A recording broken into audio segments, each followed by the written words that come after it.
bàbá wa àgbà tí a wà níwájú wọn, bàbá wa àgbà ìmáàmù àgbà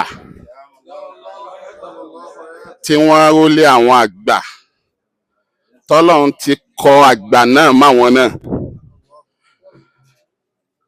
A fi ìjẹ́ àwọn ẹni ọlọ́run, ẹ̀jẹ̀ àwọn ẹni ọlọ́run tí wọ́n fi bí yín, a fi wọ́n kí yín. Inú ilé yìí, inú ilé tó tóbi ni nílùú Ìlọrin tá a wà yìí. Àwọn tí wọ́n sì lónú ilé yìí lánàá, a gbà pé àwọn náà ni wọ́n sì tún ń lo bẹ̀ náà lọ lẹ́nu yìí náà.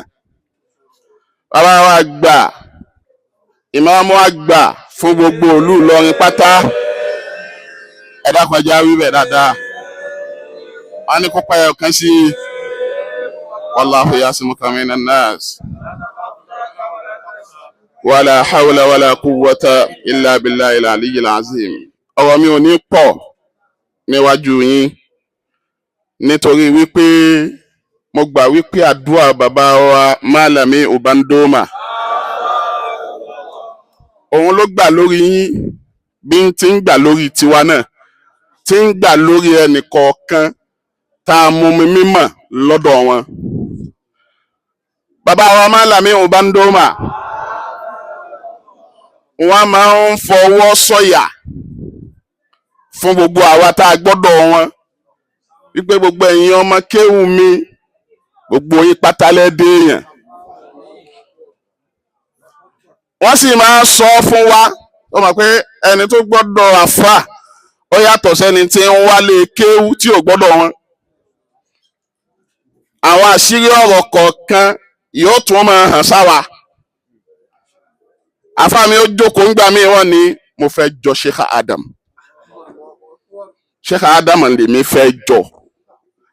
Tí mo bá wá wọ̀rọ̀ yẹn sùn, ìyẹn wàá rò pé ẹni tó lóun fẹ́ jọ Sheikh Adam yìí tí wọ́n sì ti ń ṣiṣẹ́ Sheikh Adam láti wò yìí.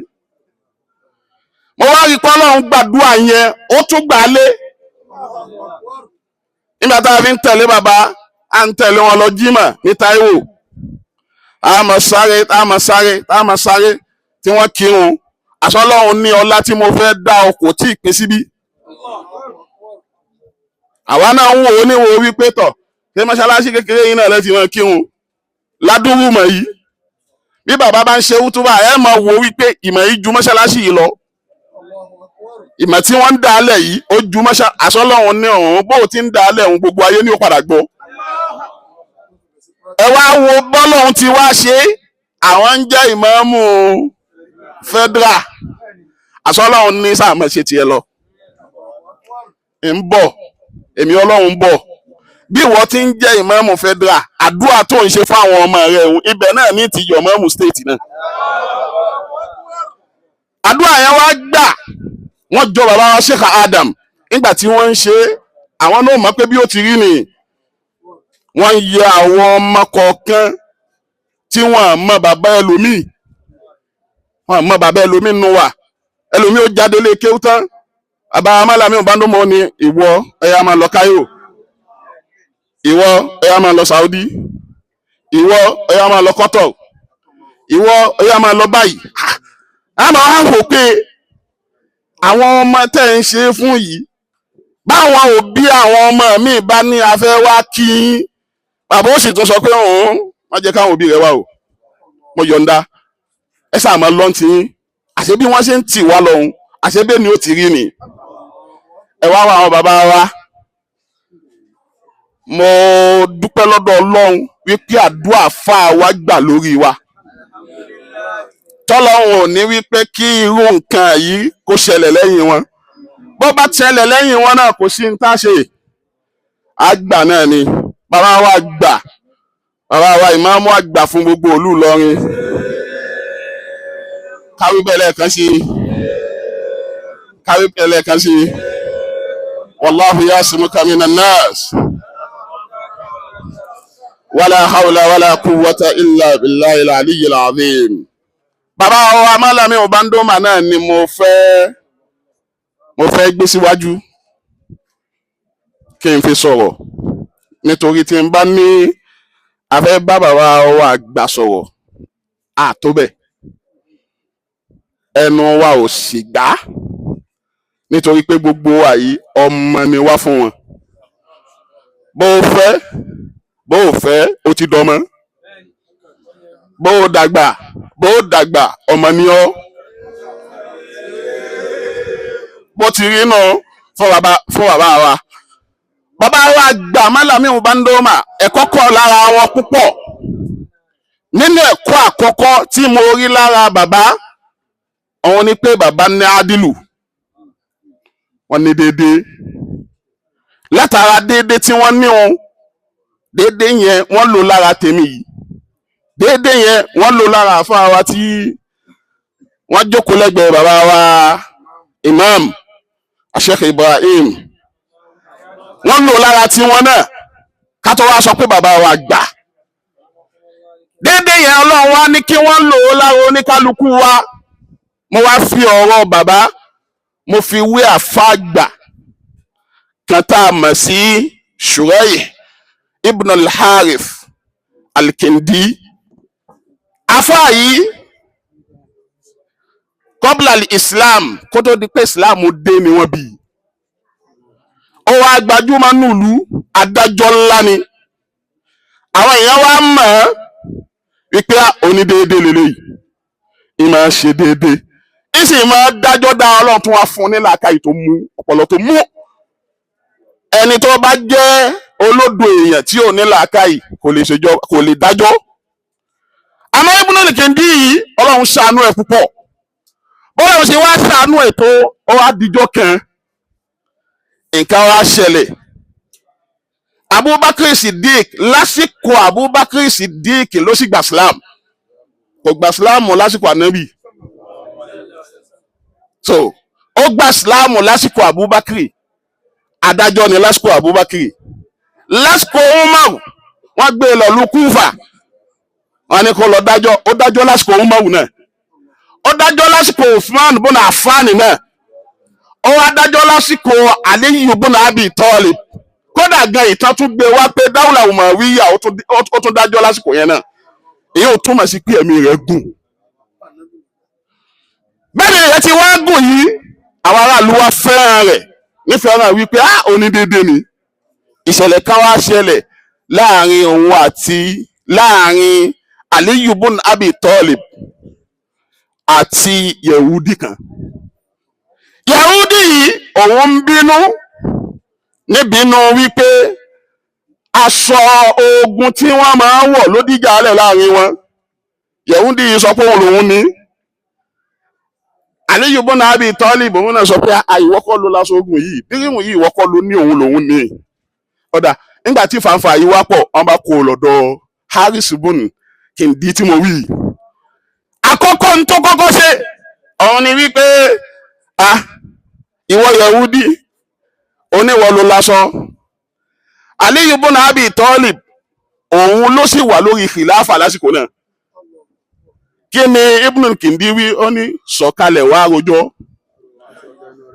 ìwọ náà wá sọ tẹnu rẹ̀ khalifa ni ọ lóòótọ́ àti gbẹ́jọ́ Yehudi já gbẹ́jọ́ tiẹ̀ náà bó ti dàgbà tó bó ti tó nípò bó ti tó láṣẹ òun náà sọ̀kalẹ̀ ó wá rojọ́ bó ti déwájú ẹ̀ ó ní ẹjọ́ tí ìwọ Yehudi yìí rò tún rò ọ̀yá Aliyu ibn Abi Talib ìwọ náà wá rojọ́ afẹ́gbọ́ bó ti rí nígbà tó ń wá rojọ́ Ibn Kindi wá rí pé ẹjọ́ táwọn méjèèjì yìí rò yìí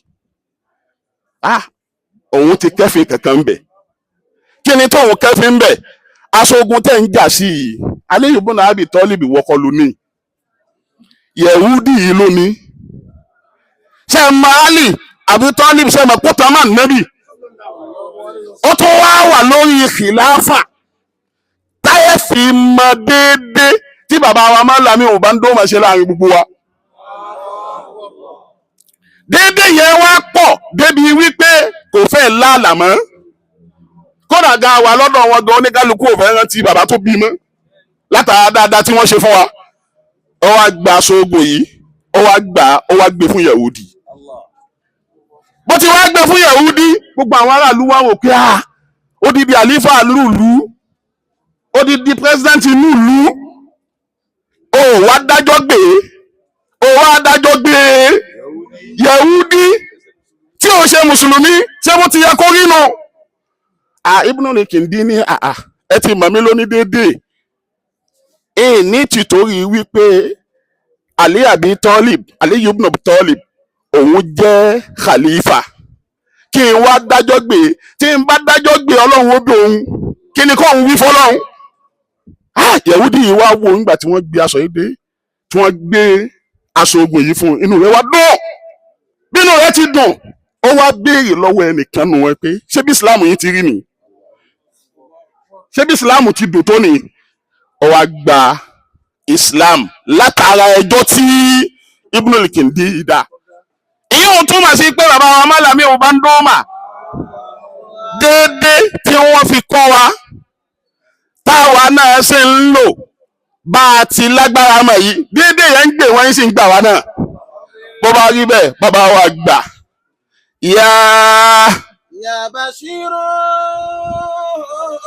kò sẹ́ni tó tó bẹ̀ mọ́ láti la ọkọ̀ mọ́ wọn lórí mọ́. Ya Bashiru. oṣù méjì sísìn bẹ́ẹ̀ nìkan bá dé tó bá pè wọ́n lóko yìí yóò jẹ lọ. Ya Bashiru.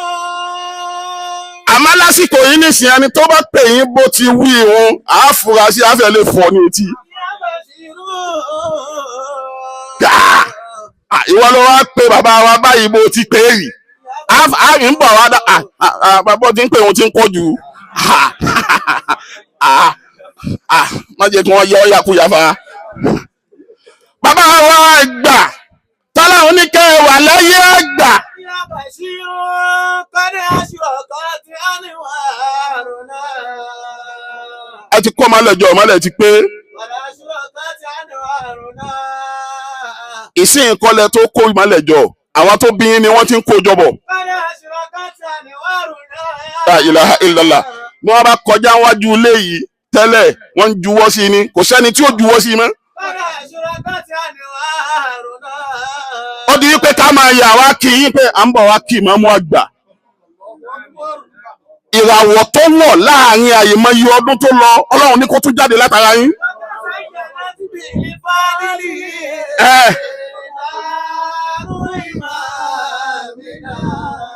gbogbo àwa tá a wá jẹ́ Darul Kitabi wa Sunnah bàbá ẹ̀sìn tún kó yìí bá wa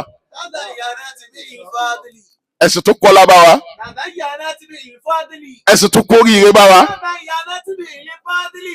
bàbá fẹ́ ṣe fún àrí nísìn á ṣe fún àrí wípé ìmáàmù àgbà lọrin àwọn ọmọ Dáhùn níwọ̀n.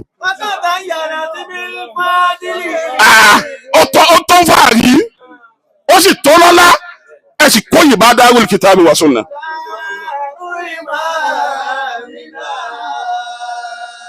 kò sáyè tá a bá dé nígbà tá a ń bọ̀ wá nísìn ìkànnà àwọn bàbá wa kan wá sọ wípé ṣẹ̀ríkù ni àlífà náà wọ́n jọ lògbà àwọn àti ìmáàmù wọ́n jọ lògbà lọ́dọ̀ bàbá Darul Kitabi wa Sunnah ni. ìyóhùn náà tó lóríire ìyóhùn náà tó ní ẹ̀kọ́ ìyóhùn náà sì tó ní ntútúbi.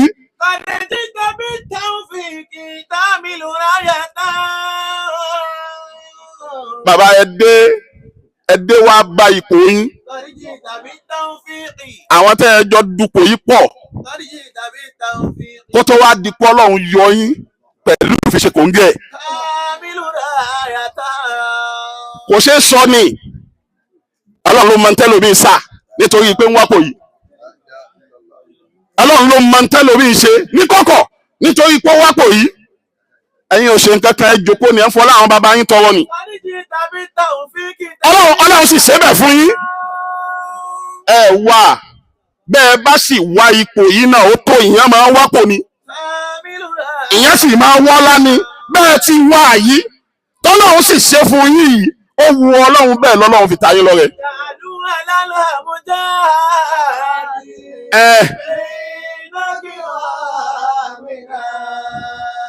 àsíá tó tóbi tẹ́ ẹ gbé dání ó ju àsíá oníkálukú lọ o.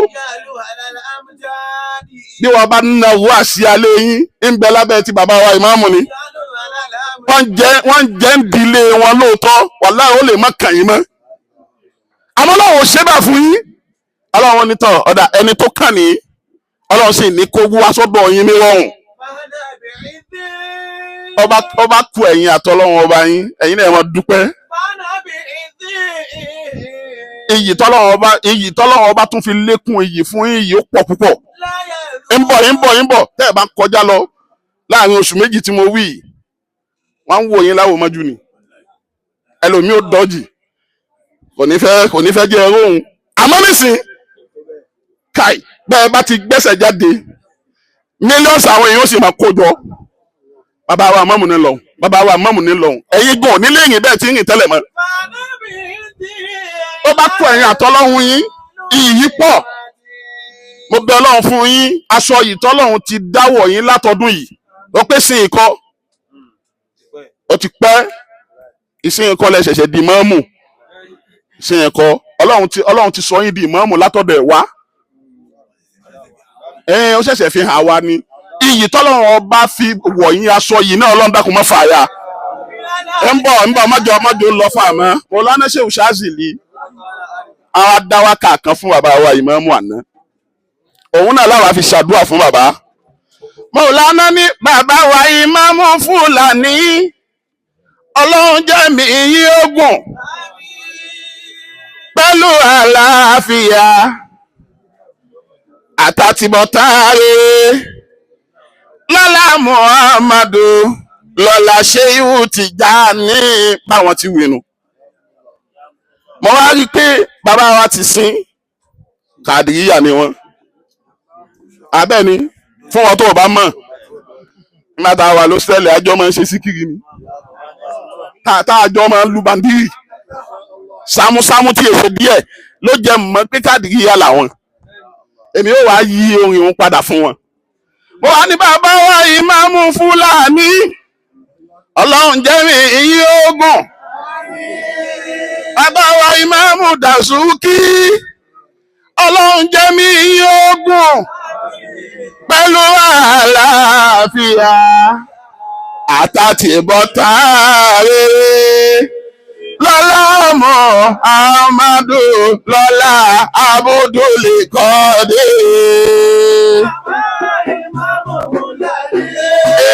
Ọlọ́run jẹ́mi ogun bàbá ìmáàmù Dàsúkì Ọlọ́run jẹ́mi ogun pẹ̀lú àlàáfíà àtàtìbọ̀tàrẹ lọ́lá Muhammadu lọ́lá Abdul Qadir. Dákun ọba fẹ́ràn bàbá wa dáadáa. Bọ́lá yín dákun ọba. Sallallahu alayhi wa sallam. Salatan tunajjina biha min jamil ahwali wal afat. Wa taqdilana biha jami' al ajat. Wa tutahhiruna biha min jami' sayyiat. Wa tarfa'una biha indaka a'la darajat. وتبلغنا بها أقصى الغايات من جميع الخيرات في الحياة وبعد الممات آمين يا الله أكي عن بابا إمام عن بابا إمام أكبر ẹlẹ́kùn ẹjá sọ bẹ́ẹ̀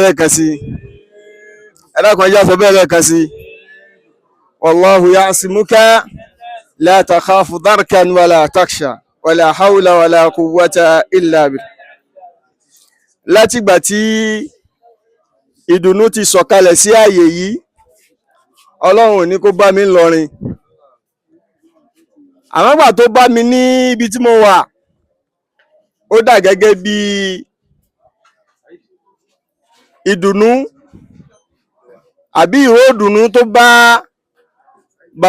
bàbá Ànábì wa Yusuf tí ń ṣe Yakub alayhi salatu wa salam tààrò lélẹ̀ mọ́ kàrámà ni ìjẹ́ ìmáàmù wọ̀nyí kàrámà ló jẹ́ fún wa kí ni kàrámà náà òun náà ni wípé kálukú dunú sí ìmáàmù yìí papọ̀ ni kò sẹ́ni tí inú rẹ̀ ò dùn sí Ọlọ́run máa ṣàwọlá bẹ́ẹ̀ àwọn bàbá wa ìmáàmù tèní láàyè yìí ẹ dákun ẹjá gbọ́ pé ṣéhù ẹjá wíbẹ̀ lẹ́ẹ̀kan sí wallahu yasimuka la takhaf mọ́ṣàwọ́lá ń pé ilé yìí ìtí ń hó látàná tó fi dè ní tọ́lọ́ ọba tún wá dá ihò nì padà tí èsè ihò ti bànújẹ́ tí ń jẹ́ ihò ti àánú gẹ́gẹ́ bí ọlọ́run ọba àlekè ọlá ṣe sọ́nù alukur'an àpèjúwe ìdùnnú yìí ó dà gẹ́gẹ́ bí àpèjúwe ìdùnnú tọ́lọ́run ọba ṣe fún ànábì wa Yakubu náà ni aleyhi salatu wa salam níbi tọ́lọ́run ọba ti ní ó ní falamma anja ahul bashir alqahu fartadda basiran ó ní qala alam aqul lakum inni a'lamu ma la ta'ala ibi tá fẹ́ ló ń bẹ̀ ni wípé tá bá wo ànábì wa Yusuf nígbà tí bàbá rẹ̀ ṣàfẹ́kù rẹ̀ gẹ́gẹ́ bá a ṣe ṣàfẹ́kù àwọn bàbá wa ìmáàmù tàná inú kálukú bàjẹ́ bí bàbá yìí ṣe dáa tó bá ṣe wúwo tó bá ṣe tóbi nínú ayé yìí tí wọ́n jẹ́ ìdùnnú fún kálukú bí bàbá yìí náà ṣe wá tó ọlọ́wọ́ bá wá gbà wọ́n lọ́wọ́ wa bọ́lọ́ bí ànábì wa Yakubu ṣe ṣàfẹ́kù ànábì wa Yusuf tí ń jẹ́ bànújẹ́ fún gbogbo ẹni tó bá jẹ́ dáìrì lọ rí pé bí bàbá yìí ṣe tóbi tó àwa ṣàfẹ́kù bàbá imam ìdùnnú tí ọlọ́wọ́ bá wá ṣe fún ànábì wa Yakubu ń gbà náà tọ́lọ́wọ́ bá bá dá ìdùnnú náà padà bẹ́ẹ̀ náà ni ìdùnnú náà ṣe rí lára wa bọ́lọ̀ bá ṣe bá dá bàbá wa ìmáàmù àgbà tó ní padà ọlọ́mọṣẹ́ àwọn aláìdùnnú ọjọ́ náà bínú wa ṣe ń dùn tí ìdùnnú náà wá kalẹ̀ tó kalẹ̀ ọlọ́mọṣẹ́ àjò kalẹ̀ kó kalẹ̀ fún bàbá wa ìmáàmù tó ní ẹlágbàjá àṣàmì dáadáa nígbà tí mo dé lánàá ni mo pe dr Godofu mo ti dé àmọ́ ìwà mọ́ táìmù tí ó rọrùn láti wá tó bá wájú di Monday nísìn á tún mọ bá bùkátà mi lọ wọn ni gbogbo bá ṣe lè kó rí èmi náà ó di ààyè yìí tó gbó ti di dandan fún kálukú bó bá sí nílé bó bá dé kí wọn náà wá ṣètò tiẹ̀ náà fún àwọn bàbá wa imam ọlọ́run mọ́ṣá wọlá bẹ́ẹ̀ bọ́lọ́run bá ṣe gbé yín kalẹ̀ ní dùnú fún wa ọlọ́run mọ́ṣá àmọ̀ṣàlékún dùnú náà fẹ́ni kọ̀ọ̀kan wa ọlá la ilaha illallah ọlá muhammadu rasulullahi sallallahu alayhi wa sallam ẹ̀dẹ́ kálukú wa ká ṣe suratul fatiha fún àwọn bàbá wa imam suratul fatiha ni àwọn nìkan náà ní ọlọ́mọṣà wọlé abẹ gbogbo oore tí ń bẹnu suratul fatiha pátá ọlọ́mọṣà fi bá àwọn bàbá wa imam lò ẹjẹ́ àṣẹ lódìdí pé bismillahir rahmanir rahim alhamdulillahi rabbil alamin arrahmanir rahim maliki yawmiddin iyyaka na'budu wa iyyaka nasta'in ihdinas siratal mustaqim siratal ladina an'amta alayhim ghayril maghdubi alayhim waladdallin bí àwọn bàbá Dr. Al-Mubarak ìdí àgbọn báwọn náà ṣe ń dé láti ilẹ̀ Haúsá mọ̀dá bàtẹ́yìn náà dé ní ẹjẹ́ àjọ kájọ dé àyí náà káwọn náà wá sí ẹ̀tọ́ tiwa náà ọlọ́mọṣẹ́ àwọn ọlábẹ́ ọlọ́mọṣẹ́ àwọn fi ṣàlékún ẹ̀mí àlàáfíà ara fún àwọn bàbá wa imam ní ìparí ẹni tó ní kíkí tó sì ní ọpẹ́ jùlọ lẹ́yìn ìgbà tá a dúpẹ́ fọ́lọ́run òun náà ní ọba wa ọlọ́lá wa sẹ́kí mùsùlùmí ọba wa ìlú Ìlọrin ẹjá sọ pé ṣéhù wallahu yasimuka la takhafu darkan wala awla ìdáyà tí ọlọ́run ọba ṣe fáwọn bàbá wa tọ́lọ́run tàtàrà wọn tó fi yọ bàbá wa ìmáàmù tòní àlékún ìdáyà náà ọlọ́run ṣàmọ̀ ṣe fáwọn bàbá wa bọ́lọ́run ọba ṣe fi pa àwọn tàná lé pẹ̀lú àwọn tí àwọn tàná yàn ní máàmù ọlọ́run ṣàbá fi eléyìí náà mọ́sá fi pààyàn bàbá wa náà lé la hawla wala quwwata illa billahi al-aliyyil azim la hawla wala quwwata illa la hawla wala quwwata ala subhana rabbika rabbil izzati amma yasifun wa salamun ala al-mursalin walhamdulillahi yìí fàkọlẹ́ nínú khassas bi qab qawsayn bàbá wa ìmáàmù àgbà fún gbogbo ìlú Ìlọrin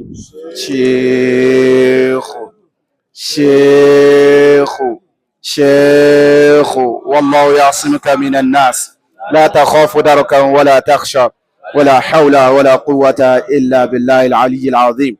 Naam, láàrin ìṣẹ́jú mẹ́ta tí wọ́n yọ̀ǹda fún wa nígbà tí àwọn àfáà wa àgbà asibunallah tí wọ́n ti sọ̀rọ̀ àwọn ò bá ti kó sábẹ́ wọn pé àwọn ò ní nǹkan kan tá a sọ mọ́ àmọ́ gẹ́gẹ́ bíi pé àti bàbá wa ìmáàmù àgbà tèní Sheikh àti bàbá wa Hasbunallah nígbà tí wọ́n ń kọ́ wa nínú class ní abẹ́ àṣẹ bàbá wa Ubandoma Afaullah. Bí àsìkò bá ṣe há tó wọ́n máa fún kálukú pé ìwọ náà wí nǹkan, slang tí bàbá wa àgbà Ubandoma tí wọ́n máa ń sọ ni ìwọ náà wí nǹkan, má dákẹ́, torí ẹ̀ ni àwa náà ń fi wí nǹkan. Àwọn ò ní ẹnu tí a lè fi ní à ń ṣàdúrà ń bí, àwa la kéré jù nínú ìjókòó yìí, àmọ́ tòun ti bẹ́ẹ̀ náà a kàn fẹ́ fi hàn wá pé àwa náà dúpẹ́ pé ara ẹni rere kọ́ wa. Táwa náà bá ṣe ń ṣe ìyànràn ní gbogbo ibi táwa lé ní àmọ́ sọ pé ẹ̀yin náà wo wájú, àwọn tó kọ́ wa ń ṣe èèyàn burúkú, àwọn tá a lè fi yànràn ni wọ́n.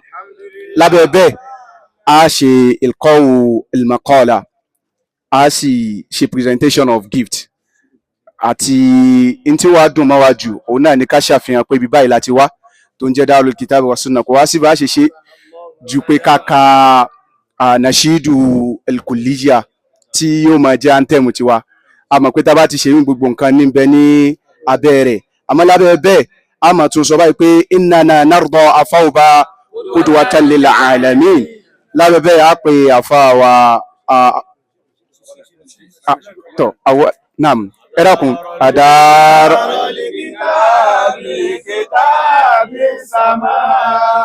لفق المنى والتقى والعلا نشأت بمحو العمى والمرى وتحيي لنا سنة المصطفى لتعلي منارات دين الهدى وأن ترفعي ذكر رب الورى وتنفي الجهالة عن قومنا ببسط العلوم لصون الحمى وأرواحنا فيك دوما فداء لنشر العقيدة أهل الصفا ونأمن من بدع المبتدع وتبدو الحقيقة نعم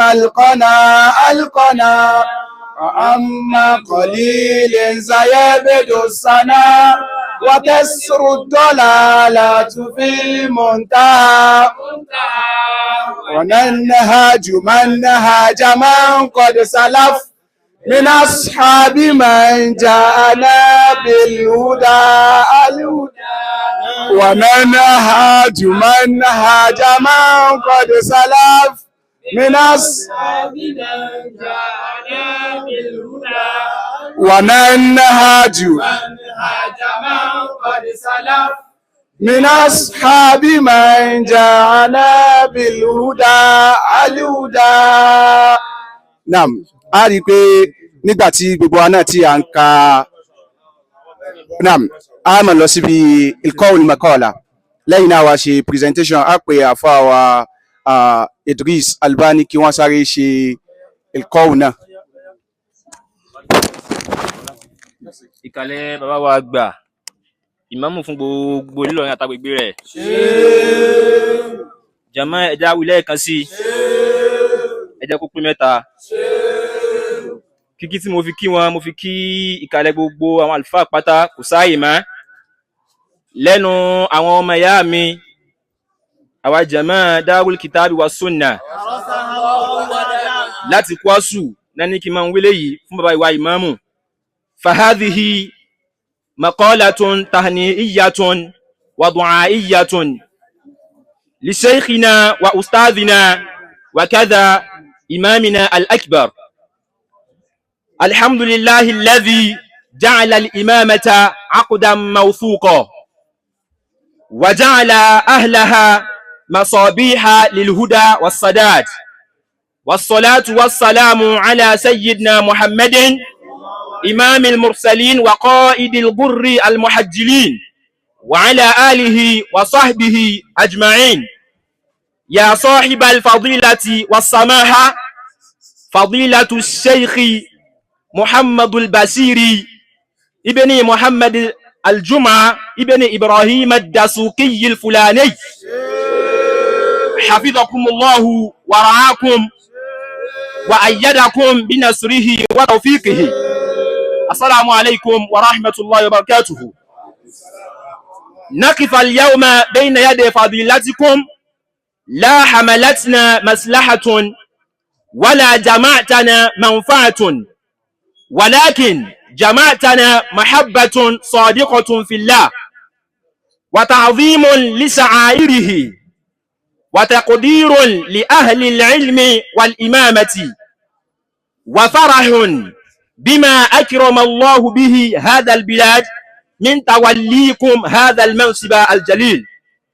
فإن من نعم الله على الأمم أن يخلف الخلف الصالح السلف الصالح، وأن تبقى سلسلة الهداية ممدودة لا يقطعها ريب ولا يطفئ نورها خطب. وقال الله تعالى: إن الله يأمركم أن تؤدوا الأمانات إلى أهلها. فكأن الأيام قد شهدت أداها هذه الأمانة إلى أهلها، وإسناد هذا اللواء إلى من نشأ في ظلال العلم وتربى في مدرسة الفضل وارتضع من ثدي الحكمة حتى غدا أهلا لحمل هذا الميراث العظيم. يا صاحب الفضيلة، إن الإمامة ليست تاجا يتوجه به الرأس، بل أمانة تنحني لها الأعناق، ورسالة تثقل بها الأعناق، ومنصب تسمو به النفوس لا الكرسي، وترفع به الإمم لا الأعلام. حياكم الله. اللهم احفظ أمير إيلوري وألبسه ثوب الصحة والعافية، وأيده ببطانة الخير، واجعله مفتاحا للصلاح وسببا لوحدة البلاد والعباد، وبارك في عمره وعمله وقراراته. اللهم واحفظ شيخنا ومربينا الدكتور عبد القادر السلمان الجمعة ما لم يبندو ما إمام النيجيرية، وأدم عليه نعمة العلم والعمل، وبارك في أنفاسه وآثاره، واجزه عن الإسلام وأهله خير الجزاء، فقد كان من أسباب جمع القلوب على المحبة وتوحيد الصفوف على الهدى. ونسأل الله أن يجعل عهدكم عهدا عدل وإصلاح وعلم وإفلاح وأمن وانشراح، وأن يكتب اسمكم في صحائف المصلحين، ويخلد ذكركم في ديوان العادلين. والسلام عليكم ورحمة الله تعالى وبركاته. sallallahu alayhi wa sallam. sallallahu alayhi wa sallam. Bàbá wa àgbà, ìmáàmù wa ní Tẹ̀gbẹ́sù àti gbogbo agbègbè rẹ̀ wọ́n la dúpẹ́ lọ́dọ̀ Ọlọ́run. Wọ́n ní a bá àwọn bàbá wa ìmáàmù wa àgbà fún gbogbo tí ń jẹ́ ìlú Ìlọrin, a bá wọn dúpẹ́ lọ́dọ̀ Ọlọ́run. Ààyè tí wọ́n wà yìí, àwọn kọ́ ni wọ́n pera wọn síbẹ̀. Olúwa tó ṣẹ̀dá ayé àtọ̀run ló pè wọ́n síbẹ̀. Bó ṣe wá pè wọ́n síbẹ̀, wọ́n ti wà ń bẹ̀ báyìí. Ìwọ nìkan Ọlọ́run, lẹ́nìkan ò ní kọ́ ọmọ ṣe. Nítorí pé o kì í sọba aláṣìṣe tẹ́lẹ̀. A fi títóbi rẹ̀ a fi bì ọ́. Ẹ̀mí gígùn tí wọ́n fi lo ipò tí wọ́n wà yìí. Ọlọ́mọ sábà yọ̀dá bẹ̀ fún ààrẹ ní sáání. Àláfíà ara tó nara tán, Ọlọ́run tó nara tán. Ọlọ́run bá fi sọ̀rọ̀ ẹ̀ǹta fún yín. Ìfàyàbalẹ̀ tó níláárí dáadáa. Ọlọ́run kọ́ bá wa fi ṣe sàárà fún yín. Ìṣọ́ Ọlọ́run àtàbò rẹ̀ ní gbogbo ìgbà ní gbogbo àyè. Ọlọ́run má jẹ́ ó yà wọ́n nígbà kan sígbà kan. Bí wọ́n bá bẹ́lẹ̀ jẹ́ ó máa bẹ pẹ̀lú wọn. Bí wọ́n bá jáde jẹ́ ó máa tẹ̀lé wọn. Ọlọ́run má jẹ́ mùsíbà ó ṣe wọ́n, má jẹ́ sóhun ní wọn. Àlùbáríkà Al-Qur'anil Karim. Ọlọ́jọ́ èní níwájú Ọlọ́run. Ọjọ́ àwúyè ti súnmọ́ dẹ̀dẹ̀dẹ̀. Bí ó ṣe dàrú látẹ̀yìnwá. Ọjọ́ àwúyè kọjá àwúyè. Ọlọ́run má jẹ́ kí ṣẹlẹ̀ láburú ó ṣẹlẹ̀ o. ìtàn burúkú kọlùkọlù burúkú ọlọ́run má jẹ́ kọlù bàbá ìmáàmù àti gbogbo àwọn jàmáà ọlá wíbẹ̀ jẹ́ bẹ́ẹ̀ ọlá àwọn yìí ọlọ́njọ́ máa lòkè ní kọ́mọ fẹ̀ gẹ́gẹ́ bí gbólóhùn ọlọ́run táwọn àfáà fi hàn wá wọ́n ní gbogbo tí jẹ́ gbogbo tí àwọn àfáà ní sánmà méjèèje àti ilẹ̀ méjèèje. wọ́n ní gbogbo tí ń jẹ́ sánmà méjèèje àti ilẹ̀ méjèèje. tóun ọlọ́run bá pa wọ́n pọ̀. tóun ọlọ́run bá pa wọ́n pọ̀. wọ́n bíntín. wọ́n kéré inú àga kùrìsí yìí tòun ọlọ́run. àga àyíkú á. òun ẹ̀ sábà wá jòkó ń bẹ̀. kì í jòkó ń bẹ̀ rárá. kì í rọ̀gbọ̀kú ń bẹ̀. kì í nara. nítorí pé kò gbé mi ọlọ́run. Ọlọ́run ní tá a bá ká sánmà àti ilẹ̀. Tá a bá wá ká sánmà àti ilẹ̀. Tá a bá gbé sínú àga kùrìsí. Tá a bá wá gbé sínú àga yìí. Ọlọ́run ní sánmà àti ilẹ̀ ò jẹ́ nǹkan kan. Ọlọ́run ní sánmà àti ilẹ̀ kò jẹ́ nǹkan kan. Àyàfi déédéé tọrọ kelebe jọ̀hún tó kọjá tá a ná mọ́. Àyàfi déédéé tọrọ kelebe jọ̀hún tá a ná mọ́ ni bó ṣe mọ́nu. Tọrọ kékeré wù. Wọ́n ní bí wọ́n ṣe mọ́nu. Bàbá wa mú tọrọ kékeré. Tá a tún wá jù sínú tírè ńlá. Báwo ni yóò rí yọrọ bí gbàdúrà. Ọlọ́run ní bí ó ṣe rí nu o. Àfọlọ́ àlùbáríkà bẹ́ẹ̀ náà fi bẹ lọ́hùn. Títóbi rẹ̀ fi bẹ lọ́hùn. Jẹ́ kọ́lá bàbá wọn máa pọ̀ sí i. Mọ́jọ́ ó débi tó dé ìtakú. Mọ́jọ́ ó ṣe ní òun gùdùgùdù dá wáyé. Wáyíwáyí. Ọlá Kùránì lọ́dọ̀ Ọlọ́run. Ọlá gbogbo Ọlọ́rin. Ọlá àlẹ́ àràsí Ọlọ́run. Bismillahi salatu. Qala rabbuka id'uni astajibu lakum. أعوذ بالله من الشيطان الرجيم بسم الله الرحمن الرحيم وقال ربكم ادعوني أستجب لكم إن الذين يستكبرون عن عبادتي سيدخلون جهنم داخرين. جماعة أني àdúà ṣíṣe is order from Almighty Allah to the Prophet Muhammad sallallahu alaihi wasallam, consequently to the followers of the Prophet. Torí pé Ọlọ́run ló sọ nínú Al-Quran pé wa qala rabbukum, your Lord said.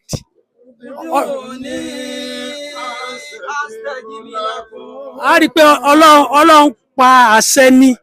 Àlàámúrù mínàlẹ̀ ààlà látòkè ni ó ti dọ̀ràn yàn. Bàbá wa Imam la fẹ́ ṣàdúrà fún láti fi mú àṣẹ Ọlọ́run ṣẹ. Bí ó bá jẹ́ bẹ́ẹ̀ ni ẹ jù bẹ́ẹ̀ lọ. Ipò yín wájú Ọlọ́run, ẹ̀yin kọ́ lẹ sọra yín dà báyìí. Ọlọ́run ló sọ yín dà báyìí. Ọlọ́run ló sọ yín dà báyìí. Umuru lè fata ذكره لا طول مدته. عمر الفتى ذكره لا طول مدته. وموته خزيه لا يومه داني. وموته خزيه لا يومه داني. وموته خزيه لا يومه داني. Nígbà tá a ti ka ayé Al-Quran tó sọ pé call me for anything is order. Ọlọ́run ní call me for anything and I will respond to your request. إن الذين يستكبرون عن عبادتي سيدخلون جهنم داخرين. Allahu Akbar. Èyí tá ń ṣe yìí àṣẹ àdádálẹ̀ pé à ń wá àwa ṣàdúrà fún bàbá wa Imam. Èyí tá ń ṣe yìí àṣẹ àdádálẹ̀ pé ó ń kálukú wá níjọ àwa ń ṣàdúrà fún bàbá wa Imam. Tá a bá ṣe àtẹ̀láṣẹ Ọlọ́run.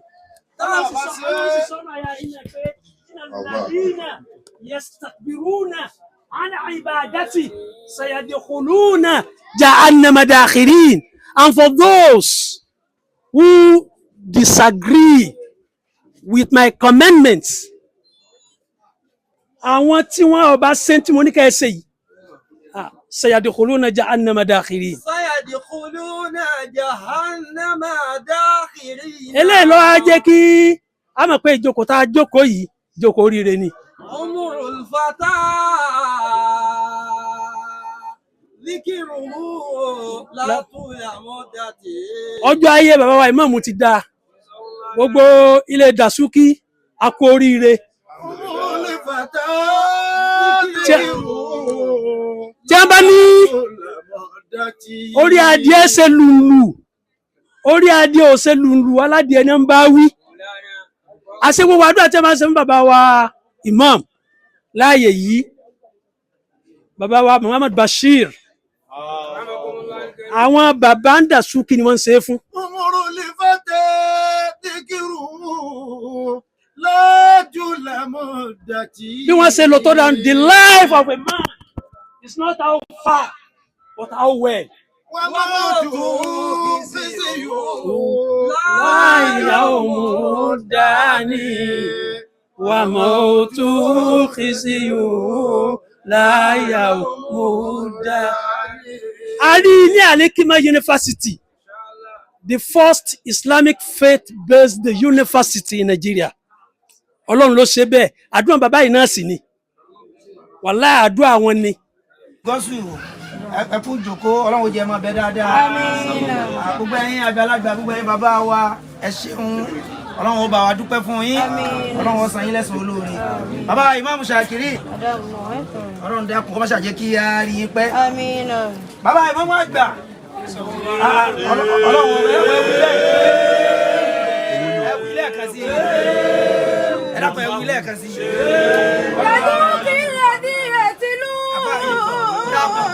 إذا شمس كويت يدوك الذي أحيا وكان وافيا ودور إليه أمه بسلامتي مدى الدار والأيام ما دمت يا àkàwá àwa fọdún sálámà sí bàbá ìmáàmù ni nígbà mo wọlé ní sí bàbá challenge ni mo sì ń wí nígbà tá à ń bọ̀ nínú mọ́tò fún bàbá Imam Shakiri, mo ní àsìkò tí a yí lọ gbogbo bá ti wáyé náà àyìn kọ́dà eléyìí tí ẹ pè mí sí ó ti kọjá ká kọ̀rọ̀ sí yín lẹ́nu báyìí, bẹ́ẹ̀ bá kọ̀rọ̀ sí yín lẹ́nu Ọlọ́run ó sì kọ̀rọ̀ fún tọ̀hún náà báyìí níbi tó dé yìí. èmi ń bọ̀ pé ká yọ wá ni ní tìtorí pé gbogbo ẹ̀ ó ti gba ká yọ báyìí, ẹ ti tóbi bẹ́ẹ̀ wojú ibi ọmọ wò nísìn àbí kó fàníyàn tó dáa wò ó tó bẹ́ẹ̀ yóò fàníyàn tó dáa wò ó yóò bá ara rẹ̀ níbi tí ò fẹ́. ọlọ́run ló tó ibi tọ́lọ́run sì fẹ́ tó sí ló tó sí òun wọ́n dúró dejọ́ wọ́n bí yàn aláìníláàkáyì. bàbá Imam, ọlọ́run dákun ibi ò ní nǹkan kan tí ìwé yàn yín bọ́lọ́run ti bẹ́ẹ̀ ṣe náà ló ti ṣe yìí, àmọ́ afọlá bọ́lọ́run ti tó gbogbo ilé àwọn ẹni ọlọ́run wo ni ò tí ì dáwọ́jọ lé yín lérí. kọ́dà mo tún dọ́jọ́ sọ fún ẹ nísìbẹ́ ẹ fi tètè dìde ọ̀nà ìbò ní ti dìde ẹ ṣàdúrà àti yóò ta kí n tó dìde. bàbá Ìmáàmù ẹ ní fi ẹ̀mí kúkúrú lo àyè yóò. nǹkan bẹ́ńlẹ̀ tí àáfàá náà bá ti ń bọ̀ lójijì náà làáfàá ti sáré yọ kálámù nù. kàmá ànàmí rántí Ìmáàmù Dasuki mẹ́dàdárì wọlé àyíyá mi máa dùn tọ́yà kíá ìdá àmàlíwárẹ́ kọ́mù bí wọ́n sì fi àbíbí hàn fàyínní àkúmù máa dì hàn lì mú dìríyà ìdá kọ́ńtà àkàn lílì mú dìrí mú àbíbọ̀ lílì ìmáàmù mi wà bíbọ̀ fọkúlì àìláyé látàdá ṣe ìkọ̀kan ni. má wí kankan má mo fọlọ́run bí ọ àbọ̀ wá sí àgbáyé bí ọ dákẹ́ báwọn yá ṣe Suratul Fatiha àtàwọn náà ó ṣe ìyẹn pọ̀ ńlẹ̀ àwa la nínú ilé yìí já fi sígbà tí àwa aráyè nara tán àgbẹ̀ mamu àwa nara tán pé ìmáàmù lónìí àwa la lónìí àmọ́ lónìí ọjọ́ àdúrà ni gbogbo jàmáà ẹ dákun ẹ bá wa Ayatul Kursi ẹyọ ọ̀kan láṣẹ níta abẹ́kọ́lọ́hún ó fi ṣe fún bàbá ìmáàmù àgbà ọba wílẹ̀ kan sí ó kò lẹ́nu kọ́nà bá wí dáadáa.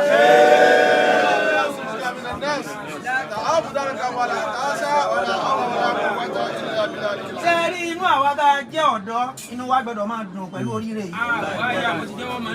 Bàbá gbogbo àwọn ọmọ yìí ti ń bọ̀ wá lẹ́yìn tẹ́lẹ̀ àwọn ọmọ kéékèèké ti ń bọ̀ wọ́n kálukú ń ronú pé níbo làwọn ó dì í gbà. Ìmọ̀ ìrí yín ìmọ̀ rí gbogbo orú yìí wọ́n ń fi àwa kéékèèké tá ń bọ̀ yìí náà ni wọ́n fi wá lọ́kàn balẹ̀ pé àzáàrí mà wà lọ. Ìwọ́n fi wá lọ́kàn balẹ̀ pé àsójú ọ̀nà láwà. Bàbá ìmọ̀ àgbà ẹ̀ nífẹ̀ẹ́ mi kúkúrú lọ́yìn. Wọ́n wọlé ayé àwọn àgbàlagbà tí wọ́n dá wà nínú àbí àwọn náà ti àlùbáríkà inú ilé yìí bẹ́ẹ̀. Bàbá Justice. Àwọn bàbá Adanka wọ́n fi tẹ̀mítẹ̀mí ṣàdúrà fún ọ. Lẹ́yìn tó bá ṣàdúrà fún ọ tán bí bàbá ti ń náwó tuntun yìí àwọn náà tó náwó tuntun wọ́n fún ẹ̀yin ọmọ lówó tuntun.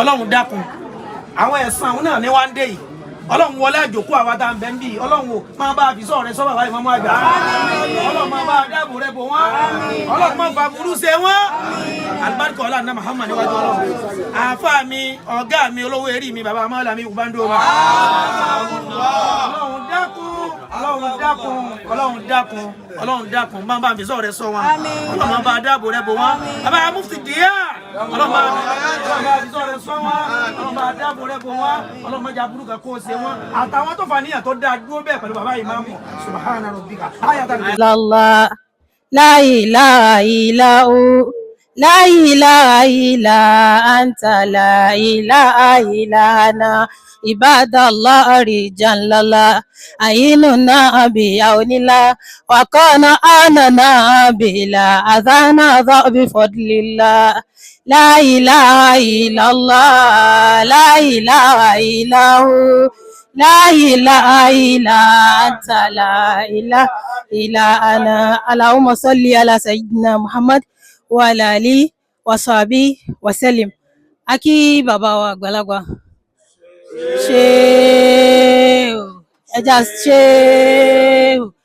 shehu wala yasimuka minan nas la takhafu daraka wala takhsha wala hawla wala quwwata illa billah.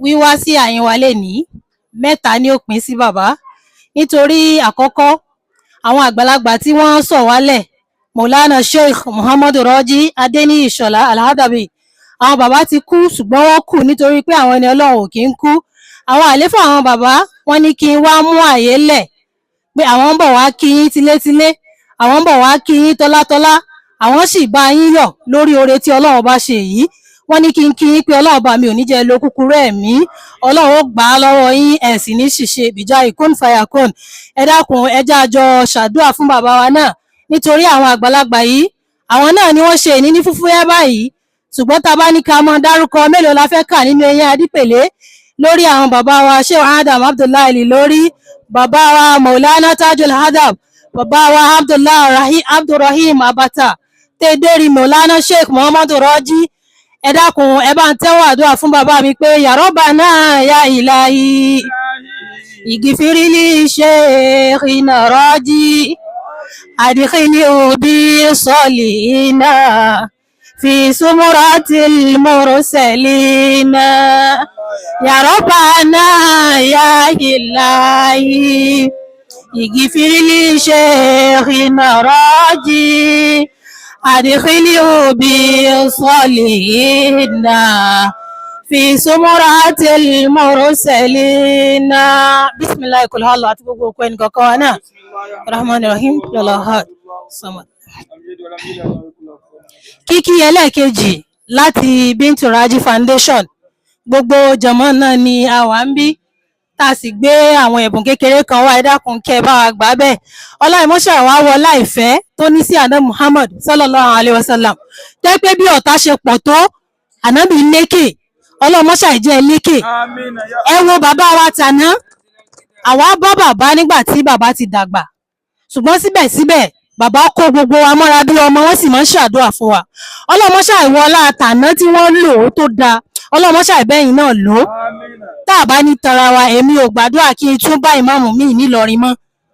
Ọlọ́mọṣà ìwà wọlá abẹ́, ọlọ́mọṣà ṣe dáadáa fún yín. Nítorí àsìkò, ẹ jẹ́ kí gbogbo wa ó nà ka àtáyá sí bàbá. Ẹ dákun, ẹ já bá wọn ṣe àtáyá, ẹ dákun. Bismillahir Rahmanir Rahim. Atahiyyatu lillah, at-zakiyatu lillah, at-tayyibatu salawatu lillah. Assalamu alayka ayyuhan nabi wa rahmatullahi wa barakatuhu. Wassalamu alayna wa ala ibadillah. Kò sí ní tá fẹ́ mọ̀ sọ̀rọ̀ ilaha illallah wahdahu la sharika lahu wa ashhadu anna Muhammadan abduhu wa rasuluhu. Kò sí tí a fẹ́ mọ̀ sọ tí àwọn àgbàlagbà ò tí ì sọ. Ìyí tí àwa náà fi ń dúró níwájú yín lénìí, wàláì kìí ṣe mímọ̀ ṣe, kò ó ṣe kankan bí kì í bá ṣe irú àánú Ọlọ́run.